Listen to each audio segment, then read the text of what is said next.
युवाओं की आवाज यूट्यूब चैनल में आप सभी दोस्तों का बहुत बहुत स्वागत है।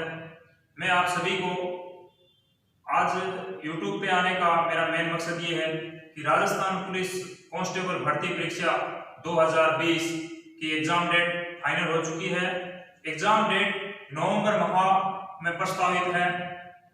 अभी मैं आप सभी दोस्तों को टाइम निकाल के ये सोच रहा हूँ कि 40 मिनट की डेली क्लास चलाऊं, जिसमें आपको राजस्थान की ज्योग्राफी, राजस्थान का पॉलिटिकल, राजस्थान का हिस्ट्री, राजस्थान से रिलेटेड करंट जीके, राजस्थान से अदर जो भी एक्टिविटीज हैं उसके बारे में आपको डेली 40 मिनट में अवगत कराऊं।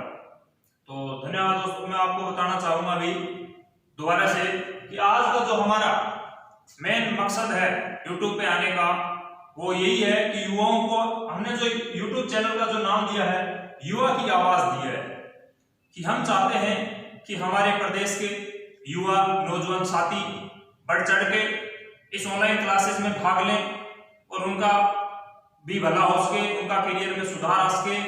क्योंकि ये जो वैकेंसी है ये काफी समय से फॉर्म भरे गए हैं, अभी तक इसका एग्जाम डेट फाइनल नहीं हो रहा था। अभी कल की तारीख में एग्जाम डेट फाइनल हो गया।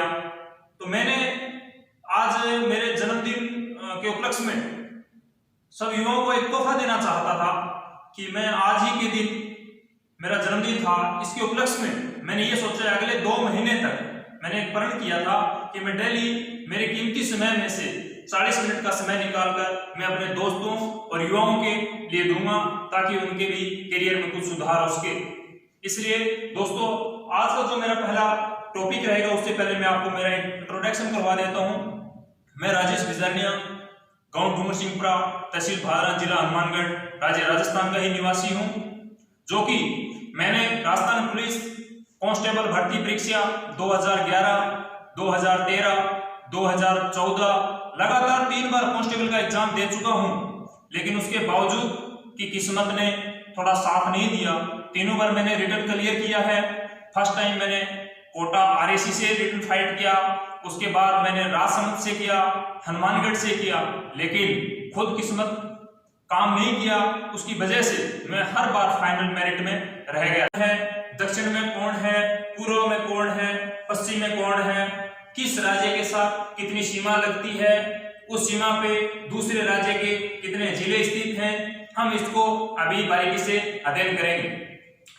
तो दोस्तों सबसे पहले आपको ये चीज ध्यान में रखनी है कि आप जो राजस्थान की स्थिति पढ़ रहे हैं, किसकी पढ़ रहे हैं, राजस्थान की स्थिति पढ़ रहे हैं, तो राजस्थान की स्थिति पढ़ने से पहले आपको ये पता होना चाहिए कि राजस्थान भारत के, क्योंकि हम निवासी कहां के हैं, भारत के हैं, तो भारत के किस दिशा में राजस्थान स्थित है।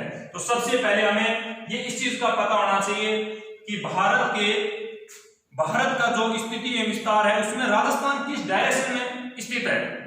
तो आपको सबसे पहले ये चीज दिमाग में बैठा लेना है कि राजस्थान की जो स्थिति है वो उत्तर पश्चिम में है भारत की। ये चीज दिमाग में बैठा लेना दोस्तों। यदि आपको सबसे पहले ये पता नहीं है कि राजस्थान भारत के किस स्थिति में है या किस दिशा में है, तो ये चीज आप सबसे पहले आपको पता होना चाहिए कि राजस्थान है वो भारत के उत्तर पश्चिम में स्थित है। उत्तर और पश्चिम दो हमारे पास अब इसमें क्या आ जाती है, डायरेक्शन आ गई, एक उत्तर आ गई, एक पश्चिम आ गई। अब हम क्या करेंगे, चारों डायरेक्शनों के बारे में पढ़ेंगे।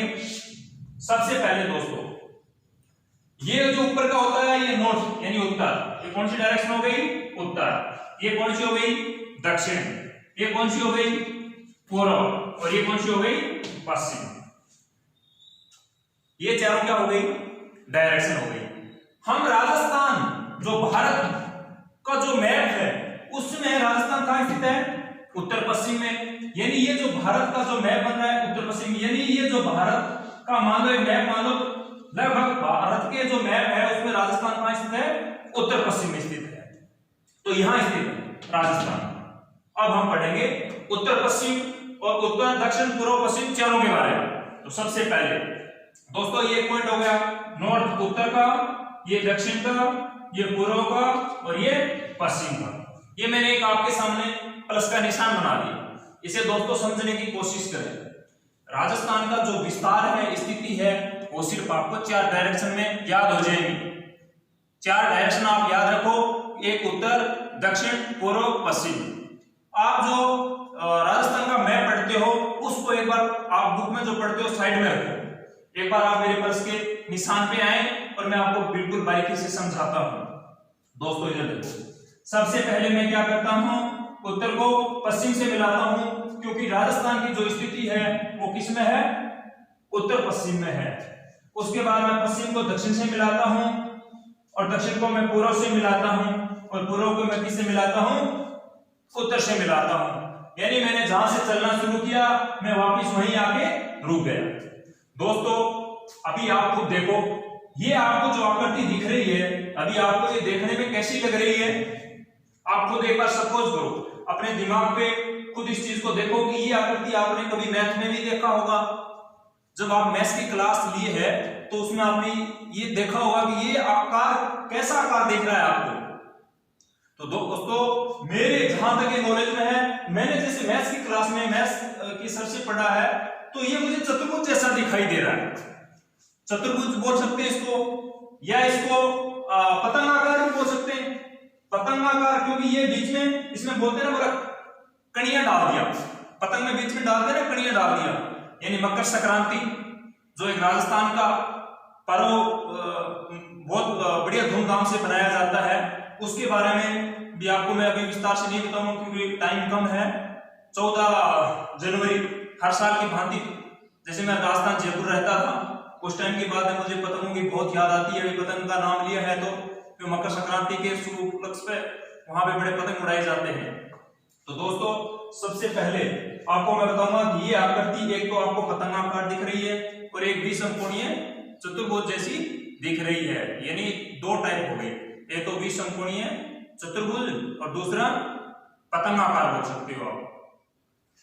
तो पतंगाकार अभी देखने में आपको पतंगाकार दिख रही है। तो क्वेश्चन क्या आता है, जो पहला क्वेश्चन बनता है उसमें यह बनता है कि राजस्थान की स्थिति भारत के किस दिशा में है, तो वो दिशा कौन सी हो गई, आपकी उत्तर पश्चिम हो गई। सेकंड क्वेश्चन क्या बनता है कि राजस्थान की जो आकृति है या राजस्थान का जो मैप है या राजस्थान की जो पोजीशन है वो कैसा है, मतलब देखने में कैसा दिखता है आपको राजस्थान। तो राजस्थान की जो स्थिति है वो कैसी मानेंगे आप, या तो पतंगाकार बोल सकते हो इसको या फिर विषमकोणीय चतुर्भुज, क्योंकि हमें ये इस मेरे प्लस के निशान पे आपको ये कैसी दिख रही है, विषमकोणीय चतुर्भुज और या फिर पतंगाकार। तो मैं इस आकृति पे इसलिए आपको बार-बार बता रहा हूं, प्लस का चिन्ह बना होगा या इसका स्क्रीनशॉट भी आप ले सकते हो। अभी इसके ऊपर आप बारीकी से समझोगे तो मैं उसके ऊपर आपको 7 संभाग, राजस्थान के 33 जिले मैं आपको इसी आकृति पे समझाऊंगा। जितनी नदियां हैं वो मैं इसी के ऊपर बताऊंगा। राजस्थान में जो भी मिट्टियां हैं वो भी मैं इसी आकृति पे बताऊंगा। हमारा डेली का जैसे ही हम आएंगे क्लास शुरू करेंगे, सिर्फ एक प्लस का निशान बनाएंगे और उसमें 20 मिनट में या 30 मिनट में वो चैप्टर क्लोज कर देंगे। तो दोस्तों अभी इसे समझने की कोशिश करें कि मैंने जब इसमें ये प्लस का निशान बनाया है तो ये कैसे बनाया और क्यों बनाया है। तो दोस्तों देखो, सबसे पहले है उत्तर और सबसे नीचे में क्या है, दक्षिण। तो एक क्वेश्चन बनता है कि राजस्थान की उत्तर से लेके दक्षिण तक कुल लंबाई कितनी है। तो दोस्तों ये लंबाई है 826 किलोमीटर। कितना, 826 किलोमीटर। इसके बाद जो क्वेश्चन बनता है वो ये बनता है कि राजस्थान की पूर्व से लेके पश्चिम तक कुल लंबाई कितनी है, 869 किलोमीटर। 869 kilometre, 869 kilometre. यानी दोस्तों ये बीच हम पहले, अभी क्या होता है इस मैप को एक थोड़ा समझने की कोशिश करें। जो अंदर का भाग पढ़ रहे हैं अभी हम बाहर नहीं गए हैं कि बाहर कितने राज्य लग रहे हैं या कौन कौन से राज्य लग रहे हैं, किसकी सीमा लग रही है, हम अभी बिल्कुल बीच की स्थिति पढ़ रहे हैं।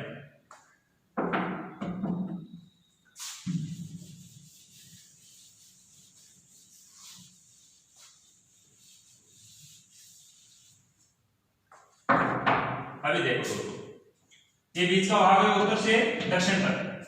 कौन से जिले हैं या कौन सा राज्य किसके साथ लगने से पहले आप ये पढ़ो ये चीज क्या है, यानी मेरा कहने का मतलब आप पहले ये चीज पढ़ो कि डायरेक्शन उत्तर से लेके दक्षिण तक कुल लंबाई कितनी है कि 826 किलोमीटर। हम वो भी पढ़ेंगे कि उत्तर में जिला कौन सा है, दक्षिण में कौन सा है, लेकिन उससे पहले आपको ये पता होना चाहिए कि उत्तर से लेके दक्षिण तक कुल दूरी कितनी है, वो दूरी।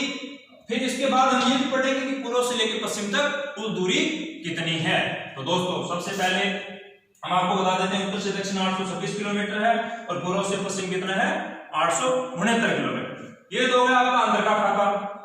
अभी इसमें देखेंगे हम, इससे अभी क्या बना देंगे, ग्लोब बना देंगे।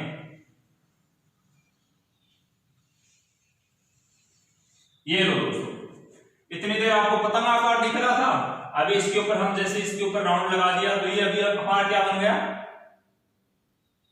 ग्लोब। देखने में कैसे दिख रहा है, अभी ग्लोब जैसा दिखाई दे रहा है। मेरा कहने का मतलब ये कैसा दिखाई दे रहा है, अभी ग्लोब जैसा दिखाई दे रहा है। उसमें देखो अभी ये मैंने ये लाइन यहां से शुरू करके वापस इसको राउंड वर्ताकार में क्यों लिया, यानी ये मैंने अभी जो लाइन लिया है, जो ये राउंड बनाया है, मेरा कहने का मतलब ये मैंने एक वर्ताकार बना दिया। क्या बना दिया, वर्ताकार बना दिया। यानी इस वर्ताकार को ही मैंने क्यों बनाया कि इसके पूरे बाउंड्री के ऊपर क्या क्या कौन कौन से राज्य स्थित हैं, कौन कौन से जिले स्थित हैं, इसके लिए हमने इसको कौन सी आकृति में ले लेंगे, अभी वर्ताकार में। पहले एक इसमें था विषमकोणीय चतुर्भुज या फिर पतंगाकार आकृति बोल सकते हैं। जब हमें बाउंड्री पढ़नी है तो हम किस में पढ़ लेंगे, वर्ताकार में पढ़ लेंगे। तो हमने इसके ऊपर क्या बना दिया दोस्तों, वृत्त बना दिया। वृत्ताकार हमने क्यों बनाया कि आपने भी पढ़ा होगा 0 डिग्री, ये कितना होता है 0 डिग्री, 0 डिग्री बोल सकते हो। या कौन सी रेखा, बिल्कुल सेंटर में भूमध्य रेखा। ऊपर में क्या ले सकते हो, कर्क रेखा, या फिर नीचे मकर रेखा। 3 रेखा होती है, उनसे क्या होता है हर इलाके का अलग अलग डिवाइड होता है। उसी प्रकार से ये जो 0 डिग्री है, इस 0 डिग्री को हम निर्धारित कर लें।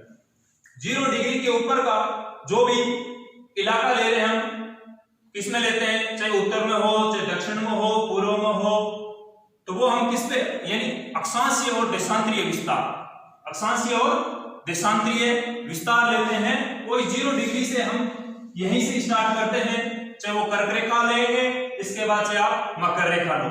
लेकिन जो बीचों बीच जो रेखा जाती है, ये कौन सी रेखा होती है, भूमध्य रेखा। तो दोस्तों अभी हम वापस इसी टॉपिक पे आते हैं। अपने कहने का मतलब अभी आपने ये उत्तर था, ये दक्षिण था, जब मैं इनको दोनों को मिला दूं तो ये दोनों कौन से हो गए, ये वाला पार्ट कौन सा हो गया, उत्तर पूर्व। तो इसको हम क्या बोलेंगे, उत्तर पूर्व। फिर वापिस यदि यहां ये वाला दोनों को मिला दें तो ये वाला इलाका कौन सा बन जाएगा, दक्षिण पूर्व। फिर हम इस इलाकों को मिला देंगे तो ये कौन सा हो जाएगा, दक्षिण पश्चिम। और इसको हम मिला देंगे तो ये वाला कौन सा हो जाएगा, उत्तर पश्चिम। यानी पहले हम कितनी डायरेक्शन पे काम कर रहे थे, 4 पे कर रहे थे, और अभी हमारे पास कितनी हो जाएगी, 8 डायरेक्शन हो जाएंगे। जैसे जैसे दोस्तों आगे बढ़ते जाओगे तो डायरेक्शन भी बढ़ती जाएंगी। जैसे हमने 4 में काम किया, फिर 8 में करेंगे, 16 में करेंगे, 32 में करेंगे। जब आपको 32 डायरेक्शन पूरी क्लियर, जो 32 लाइन समझ में आ जाएगी, इस वर्गाकार में जब हम 32 लाइन मार देंगे और जब आपको ये समझ में आ जाएगी कि ये 32 लाइन किस डायरेक्शन की कैसे हैं, तो आप क्या करोगे, राजस्थान की पूरी स्थिति एवं पूरा विस्तार बारीकी से समझ जाओगे। उसमें आपको कहीं किसी भी प्रकार का डाउट नहीं रहेगा। इसलिए दोस्तों कमेंट करते रहिए और ज्यादा से ज्यादा मेरे वीडियो को शेयर करते रहिए, क्योंकि आप 10 या 15 बंदे देख रहे हो तो मुझे भी इतना क्लास चलाने का फिर मनोबल नहीं रहेगा। जैसे मैं ये सोचता हूँ कि मेरी क्लास चले कम से कम एट ए टाइम कम से कम 150 या 200 स्टूडेंट ऑनलाइन है और मेरी क्लास को ज्यादा से ज्यादा देखें, तो मुझे पढ़ाने में बहुत खुशी होगी और मैं आपके लिए ज्यादा से ज्यादा टाइम निकालूंगा। तो आगे अभी हम शुरू करते हैं। दोस्तों इस बाउंड्री के बारे में बता देता हूं आपको। राजस्थान का यहाँ जो किनारा है, इस किनारे से हमने जो ये जो पूरा खींचा है उसको एक नाम देते हैं स्थलीय सीमा। क्या होती है, पूरे भाग, ये जो पूरा भाग होता है इसको हम क्या बोलते हैं, स्थलीय सीमा। स्थलीय सीमा की अभी इसमें क्वेश्चन आएगा। हम पहले जिले और राज्य पे नहीं जाके हम पहले बाउंड्री पे हैं, तो बाउंड्री के ऊपर रहेंगे। जब ये अंदर जाएंगे तो देखो दोस्तों, सबसे पहले ये क्या हो गया हमारा बाउंड्री थी, हम इसको क्या बोल सकते हैं किताबी ज्ञान में बोलेंगे स्थलीय सीमा। तो बार बार एक एग्जाम में क्वेश्चन आते हैं, बीएसटीसी में भी आता है, पटवारी में भी आता है, राजस्थान पुलिस में भी आता है ना, सेकंड ग्रेड टीचर मैंने भी उसमें भी देखा है कि बहुत बार आया क्वेश्चन है कि राजस्थान की स्तरीय सीमा की, राजस्थान की स्तरीय सीमा की कुल लंबाई कितनी है। अभी ये मेन क्वेश्चन था कि आप सबसे ज्यादा जो सीमा बताते हैं, फर्स्ट ऑप्शन में आपको गंगानगर मिलता है और उसको तुरंत गंगानगर कर देते हैं। दोस्तों ऐसा नहीं है, मैं ये बता रहा हूं गंगानगर का जो मुख्यालय है वो पाकिस्तान के नजदीक लगता होगा, जबकि सीमा नहीं लगती है।